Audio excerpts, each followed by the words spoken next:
Hey everyone, welcome back to another quick how-to. In this video, we're going to show you how you can fix Sonos app not working.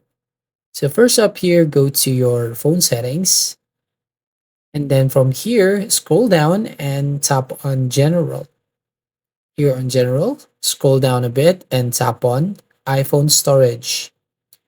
Here you need to find the Sonos app.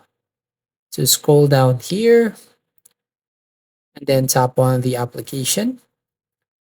Then just need to tap on offload app. So this will free up storage used by the app, but keep its documents and data. Reinstalling the app will place back your data if the app is still available in the app store. So tap on offload app right here.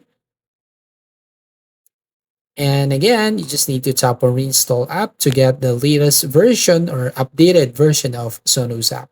That's all. Thank you for watching. See you in the next video.